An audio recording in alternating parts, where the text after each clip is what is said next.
ಎಲ್ಲರಿಗೂ ನಮಸ್ಕಾರ. ಕಿರಣ ಸರಸ್ವತಿ ಯೂಟ್ಯೂಬ್ ಚಾನಲ್ಗೆ ನಿಮಗೆ ಆತ್ಮೀಯವಾದ ಸ್ವಾಗತ. ಇನ್ನು ಕಲ್ಲಂಗಡಿ ಹಣ್ಣಿನ ಸಿಪ್ಪೆಯ ಎಸೆಯುವ ಮುನ್ನ ಒಂದು ಬಾರಿ ಯೋಚಿಸಿ. ಹೆಚ್ಚಾಗಿ ನಾವೆಲ್ಲರೂ ಹಣ್ಣುಗಳನ್ನು ತಿಂದು ಅದರ ಸಿಪ್ಪೆ ಬಿಸಾಕುವುದು ಸಹಜ. ಆದರೆ ಕಲ್ಲಂಗಡಿ ಹಣ್ಣಿನ ಸಿಪ್ಪೆಯಲ್ಲಿ ಲಾಭ ತಿಳಿದರೆ ಇನ್ನು ಮುಂದೆ ನೀವು ಹಾಗೆ ಮಾಡೋದೇ ಇಲ್ಲ. ಬೇಸಿಗೆ ಕಾಲ ಬಂತೆಂದರೆ ಸಾಕು, ಬಿಸಿಲಿನ ಝಳವನ್ನು ತಾಳಲಾರದೆ ಏನಾದರೂ ದೇಹಕ್ಕೆ ತಂಪಾಗಿರುವುದು ತಿನ್ನಬೇಕು ಎಂದು ಅನಿಸುವುದು ಸಹಜ. ಇಂತಹ ಸಮಯದಲ್ಲಿ ನಾವು ಆರೋಗ್ಯಕರವಾಗಿ ಏನಾದರೂ ತಿನ್ನಬೇಕಿದ್ದರೆ ಅದು ಕಲ್ಲಂಗಡಿ ಹಣ್ಣು. ಇದರಲ್ಲಿ ನೀರಿನಂಶವು ಅಧಿಕವಾಗಿದ್ದು ಬೇಸಿಗೆ ಕಾಲಕ್ಕೆ ಹೇಳಿ ಮಾಡಿಸಿದಂತಹ ಹಣ್ಣಾಗಿದೆ. ಕೇವಲ ಬೇಸಿಗೆ ಕಾಲದಲ್ಲಿ ದಾಹ ತಣಿಸಲು ಮಾತ್ರ ಈ ಹಣ್ಣು ಬಳಸುವುದಿಲ್ಲ. ಇದರಲ್ಲಿ ಇನ್ನೂ ಹಲವಾರು ರೀತಿಯ ಆರೋಗ್ಯ ಲಾಭಗಳು ಇವೆ. ಇದನ್ನು ತಿಂದರೆ ಹಲವಾರು ಸಮಸ್ಯೆಗಳು ದೂರವಾಗಿ ಆರೋಗ್ಯವು ಉತ್ತಮವಾಗುವುದು. ಕಲ್ಲಂಗಡಿ ಹಣ್ಣಿನಲ್ಲಿ ಎಲ್ಲ ರೀತಿಯ ಪ್ರೋಟೀನ್, ವಿಟಮಿನ್ಗಳು ಮತ್ತು ನಾರಿನಾಂಶ ಇರುವುದರಿಂದ ರಕ್ತದೊತ್ತಡವನ್ನು ಕಡಿಮೆ ಮಾಡುತ್ತದೆ, ಆಯಾಸ ಕಡಿಮೆ ಮಾಡುತ್ತದೆ, ಜೀರ್ಣಕ್ರಿಯೆಗೆ ಸಹಕಾರಿಯಾಗಿರುತ್ತದೆ, ಜೊತೆಗೆ ತೂಕ ಇಳಿಸಲು ಕೂಡ ಸಹಕಾರಿ. ಉಪಯೋಗ ಇರುವ ಕಲ್ಲಂಗಡಿ ಹಣ್ಣು ಹಾಗೂ ಹಣ್ಣಿನ ಜ್ಯೂಸ್ ಅನ್ನು ಹೆಚ್ಚಾಗಿ ಸೇವಿಸಲಾಗುತ್ತದೆ. ಆದರೆ ಕಲ್ಲಂಗಡಿ ಹಣ್ಣಿನ ಸಿಪ್ಪೆಯಿಂದ ಕೂಡ ಉಪಯೋಗವಿದೆ. ಕಲ್ಲಂಗಡಿ ಹಣ್ಣಿನ ಸಿಪ್ಪೆಯ ಪ್ರಯೋಜನಗಳು ಏನೆಲ್ಲ ಅಂತ ನೋಡೋಣ. ನಾವು ಕೇವಲ ಹಣ್ಣಿನ ಬಗ್ಗೆ ಆಲೋಚಿಸಿದರೆ ಅದು ಸರಿ, ಆದರೆ ಇದರ ಸಿಪ್ಪೆ ಬಳಸಿಕೊಂಡರೂ ಅದು ಕೂಡ ಆರೋಗ್ಯಕಾರಿಯೇ.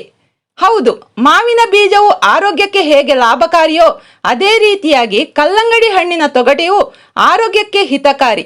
ಇದನ್ನು ಬಳಸುವವರು ಮಾತ್ರ ತುಂಬಾ ಕಡಿಮೆ. ಇದರಲ್ಲಿ ಹಲವಾರು ರೀತಿಯ ಆರೋಗ್ಯ ಲಾಭಗಳು ಕೂಡ ಇವೆ. ಕಲ್ಲಂಗಡಿ ಹಣ್ಣಿನ ಸಿಪ್ಪೆಯಲ್ಲಿರುವ ಪೋಷಕಾಂಶಗಳು. ಇದು ಹೃದಯದ ಕಾರ್ಯವನ್ನು ಸುಗಮ ಮಾಡುತ್ತದೆ, ರಕ್ತ ಸಂಚಾರ ಮತ್ತು ಪ್ರತಿರೋಧಕ ವ್ಯವಸ್ಥೆಯನ್ನು ನಿರ್ವಹಿಸುವುದು. ಕಲ್ಲಂಗಡಿ ಸಿಪ್ಪೆಯಲ್ಲಿ ಇರುವ ಇತರ ಕೆಲವು ಪೋಷಕಾಂಶಗಳೆಂದರೆ vitamin A, vitamin C, potassium, magnesium, carbohydrate ಇದೆ. ಈ ಪೋಷಕಾಂಶಗಳನ್ನು ಗಮನಿಸಿದಾಗ ನಾವು ತೊಗಟೆಯನ್ನು ಬಿಸಾಕಬಾರದು ಎಂದು ತಿಳಿದು ಬರುವುದು. ಕಲ್ಲಂಗಡಿ ಹಣ್ಣಿನ ಸಿಪ್ಪೆಯ ಇತರ ಲಾಭಗಳನ್ನು ನೋಡುವುದಾದರೆ ಹೃದಯದ ಆರೋಗ್ಯ ಸುಧಾರಿಸುವುದು. ಈ ಹಣ್ಣಿನ ಸಿಪ್ಪೆಯು ಹೃದಯದ ಆರೋಗ್ಯ ಕಾಪಾಡುವುದರಲ್ಲಿ ಪ್ರಮುಖ ಪಾತ್ರ ವಹಿಸುವುದು. ಇದು ರಕ್ತ ಸಂಚಾರವನ್ನು ಉತ್ತೇಜಿಸುತ್ತದೆ ಮತ್ತು ಇದು ಹೃದಯಕ್ಕೆ ಒಳ್ಳೆಯದು. ಕಿಡ್ನಿ ಸಮಸ್ಯೆಯನ್ನು ನಿವಾರಿಸುತ್ತದೆ. ಕಲ್ಲಂಗಡಿ ಹಣ್ಣಿನ ಸಿಪ್ಪೆಯಲ್ಲಿ ಪೊಟ್ಯಾಷಿಯಂ ಅಂಶವಿದ್ದು ಇದು ಕಿಡ್ನಿ ಆರೋಗ್ಯಕ್ಕೆ ತುಂಬಾ ಒಳ್ಳೆಯದು. ಇದು ಮೂತ್ರವರ್ಧಕ ಮತ್ತು ಹೈಡ್ರೇಟ್ ಮಾಡುವ ಗುಣ ಹೊಂದಿದೆ. ಕಲ್ಲಂಗಡಿ ಹಣ್ಣಿನ ಸಿಪ್ಪೆಯು ಉರಿಯೂತ ಕಡಿಮೆ ಮಾಡುವ ಮೂಲಕ ಮೊಡವೆ ನಿವಾರಣೆಗೆ ಸಹಕಾರಿಯಾಗಿದೆ. ಕಲ್ಲಂಗಡಿ ಹಣ್ಣಿನ ಸಿಪ್ಪೆಯನ್ನು ಬಾಳೆಹಣ್ಣಿನ ಜೊತೆ ಸೇರಿಸಿಕೊಂಡು ಮುಖಕ್ಕೆ ಹಚ್ಚಿಕೊಳ್ಳಬಹುದು. ತೂಕ ಇಳಿಸಲು ಮತ್ತು ರಕ್ತದೊತ್ತಡ ನಿಯಂತ್ರಣಕ್ಕೆ ಅತಿ ಉತ್ತಮ. ಇದು ತೂಕ ಇಳಿಸಲು ಕೂಡ ತುಂಬಾ ಸಹಕಾರಿಯಾಗಿರುವುದು.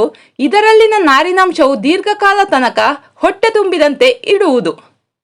ಕಲ್ಲಂಗಡಿ ಮತ್ತು ಅದರ ತೊಗಟೆ ವ್ಯಾಯಾಮದ ಬಳಿಕ ಆಯಾಸ ಕಡಿಮೆ ಮಾಡಲು ಉಪಯೋಗಿಸಬಹುದು. ನಿದ್ರಾಹೀನತೆಗೆ ಇದು ಅತ್ಯಂತ ಉತ್ತಮ. ಕಲ್ಲಂಗಡಿಯ ತೊಗಟೆಯಲ್ಲಿ ಮ್ಯಾಗ್ನೀಷಿಯಂ ಅಂಶವಿದೆ. ಇದು ನಿದ್ರೆ ಸುಧಾರಣೆ ಮಾಡುವಲ್ಲಿ ಪ್ರಮುಖ ಪಾತ್ರ ವಹಿಸುವುದು. ಇದು ಚಯಾಪಚಯ ನಿಯಂತ್ರಿಸುವುದು. ಇದರಿಂದ ನಿದ್ರೆಯ ಅಡೆತಡೆ ಹಾಗೂ ನಿದ್ರಾಹೀನತೆ ಸಮಸ್ಯೆ ನಿವಾರಣೆಯಾಗುವುದು.